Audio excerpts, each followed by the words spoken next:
세상에 있는 많고 많은 법 중에서 노동자에게 가장 중요한 법. 노동자에게 가장 가까이 있는 법. 그래서 노동자가 반드시 알아야 되는 법.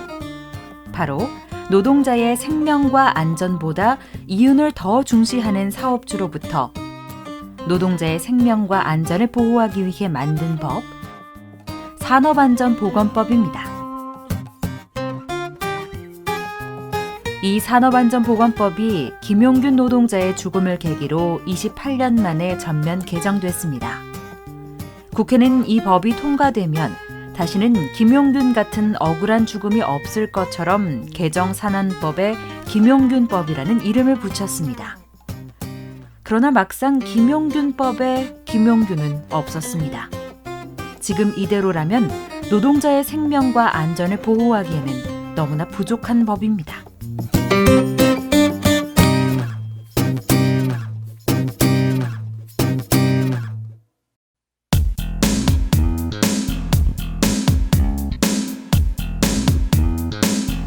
개정산안법은 위험의 외주화를 방지하기 위해 특정한 작업에 대해 도급을 금지하거나 노동부에 도급 승인을 받도록 하고 재하도급을 금지했습니다. 도급을 금지하는 작업은 도금 작업과 중금속인 수은, 납, 카드뮴 취급 작업, 유해 위험성이 매우 높은 허가 대상 물질 사용 작업. 이에 해당하는 노동자는 우리나라에서 모두 1000명도 되지 않습니다. 노동부의 도급 승인을 받아야 하고 재하도급을 금지하는 작업도 극히 일부 위험물질 설비 작업뿐입니다.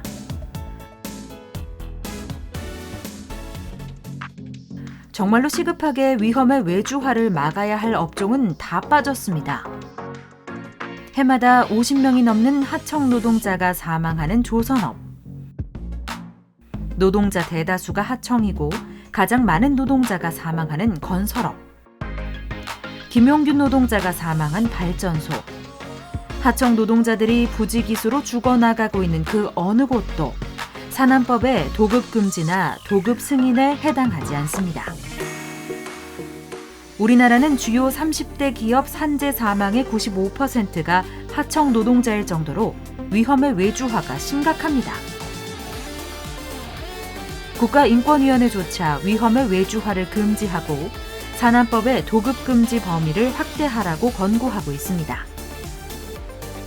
산안법이 실질적으로 위험의 외주화를 막으려면 도급 금지와 도급 승인 범위를 하청 산재 다발업종으로 확대해야 합니다.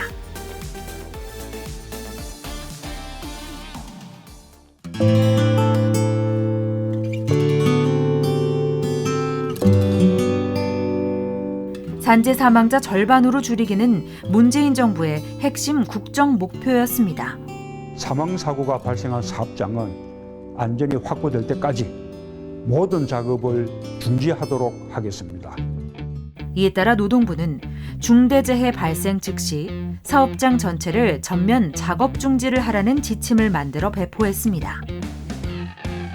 중대재해 사망사고나 이런 것들이 발생했다는 것은 그 사업장의 안전보건 체계 자체가 완전히 붕괴됐음을 의미하는 거거든요. 기본적으로 사업주가 산업안전보건법을 이행하지 않아서 기본적인 것들을 지키지 않아서 발생하는 것들이 거의 대부분이기 때문에 그 사업장 전체적인 문제점이 어떤 것인지 노동자들의 의견도 듣고 서류 조사도 하고 현장 조사를 통해서 다시금 그런 것들이 발생하지 않게 하기 위해서는 당연히 전면 작업 중지가 맞다고 생각합니다.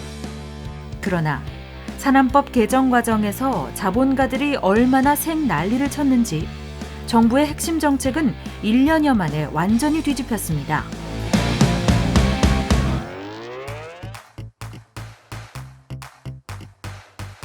이번에 바뀐 산안법에는 전면 작업 중지가 없어지고 중대재해가 발생한 작업 그리고 그와 동일한 작업만 작업 중지를 하는 부분 작업 중지가 원칙이 됐습니다.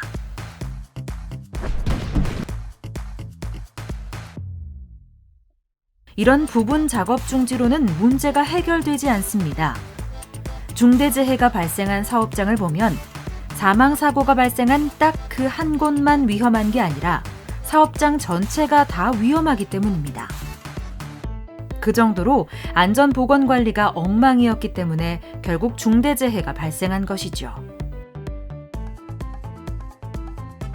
실제로 중대재해가 발생한 사업장들은 하나같이 수백 건씩 무더기로 산업안전보건법 위반이 적발됩니다.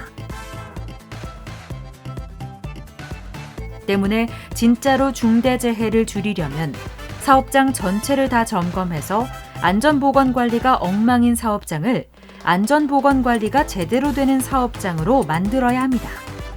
그러려면 전면 작업 중지가 반드시 필요합니다.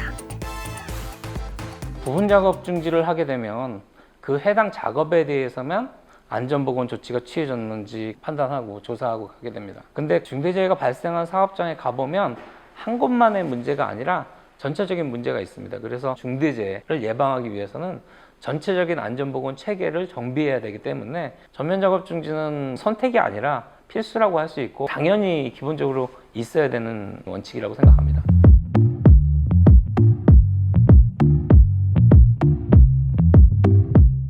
바뀐 산업안전보건법은 사업주가 신청하면 무조건 4일 이내에 작업 중지 해제를 결정하는 회의를 열도록 계약됐습니다.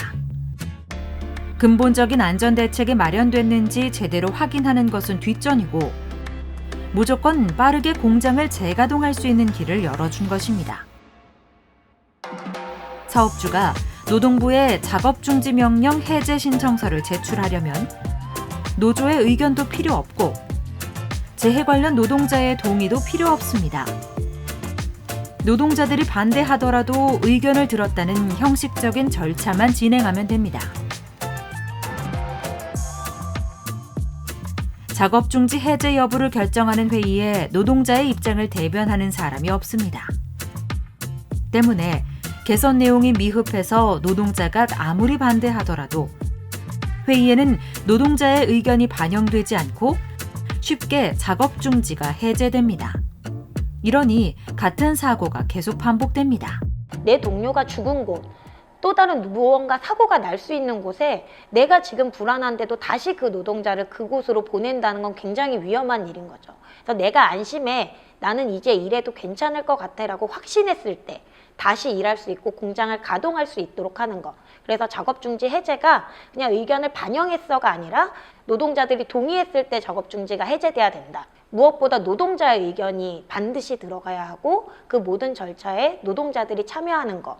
이것을 보장하는 게 가장 중요하다고 생각합니다.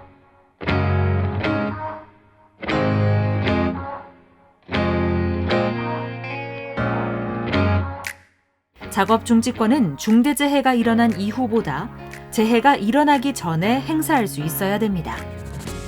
그러려면 노동자에게 작업 중지권을 보장해야 합니다. 그러나 개정된 산안법도 여전히 노동자의 작업 중지권을 제대로 보장하지 않습니다. 노동자들이 징계 걱정 없이 위험한 상황에서 적극적으로 자신을 보호할 수 있도록 작업 중지권이 제대로 보장돼야 하고 노동자 대표 및 명예산업안전감독관의 작업 중지권이 보장돼야 합니다.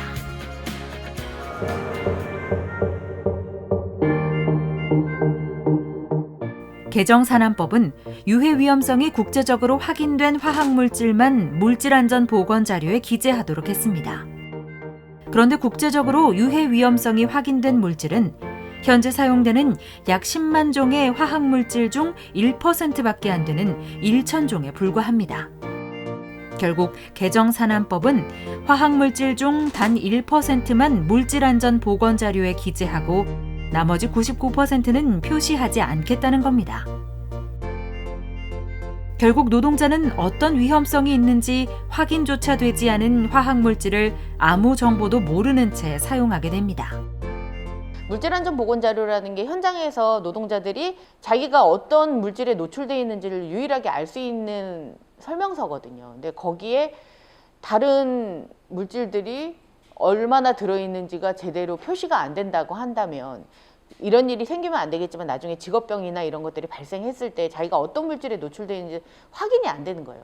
다른 여러 화학물질 제품 사고, 가습기, 살균제나 이런 사고에서도 보듯이 예전에는 유해 위험성이 어떤 물질도 지금은 그게 증명이 돼서 위험한 물질이라고 증명이 된 물질들도 많거든요. 그런 차원으로 볼 때는 자기가 사용하고 있는 물질들이 모두 명시되어 있는 물질안전 보건 자료가 갖추어져야 된다고 생각을 합니다. 금속노조는 투쟁을 통해 위험성 평가에 노동자 참여를 보장하도록 했습니다.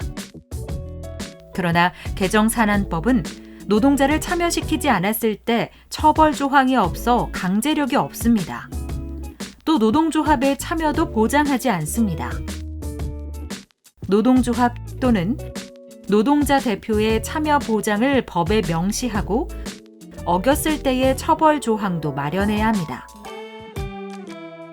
산업안전보건법이 그림의 떡이 아니라 실질적으로 현장을 개선할 수 있는 법이 되려면 노동자의 참여가 확대돼야 합니다. 안전 조치가 제대로 안 돼 있다든지 아니면 유해 물질로부터 보호받을 수 있는 보호 조치가 제대로 안 돼 있을 때 그것을 고쳐달라고 시정해달라고 요구할 수 있는 권리가 있어야 되는 것 아닙니까? 일하는 노동자가 산업재해 발생 위험에 대해서 가장 잘 알고 있기 때문에 그 문제에 대해서 제기를 할 수 있고 제기된 문제가 실제로 개선으로 이어질 수 있도록 하는 게 금속노조가 요구하는 산업안전보건법 개정의 핵심이라고 할 수 있습니다.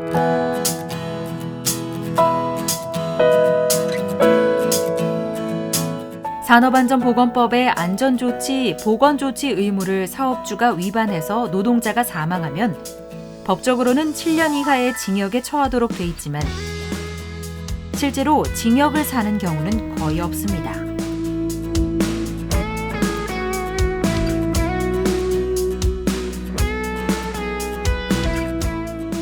노동자가 떼죽음을 당해도 아무리 억울한 죽음을 당해도 사업주는 처벌받지 않습니다. 하한형이 없기 때문입니다. 산안법 개정 당시 민주노총과 금속노조는 사업주를 제대로 처벌할 수 있도록 1년 이상의 징역을 하한형으로 정하도록 강력히 요구했지만 법에 반영되지 않았습니다. 사업주를 제대로 처벌하기 위해서 끈질긴 투쟁을 하고 있습니다. 1년 이상의 징역형을 하한형으로 도입하고 중대재해 기업처벌법을 제정해야 합니다.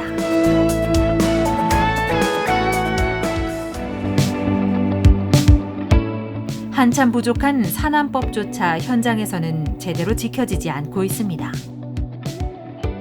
오늘 당장 현장에서 나에게 가장 중요한 권리는 안전하게 일할 권리입니다. 무엇보다도 중요한 그 권리를 제대로 행사하기 위해 산안법을 제대로 지킬 것을 요구하고 잘못된 산안법을 뜯어 고치는 일을 우리가 해야 합니다. 한국 사회 노동자들의 목숨은 정부가 챙기고 국가가 챙겨야 된다.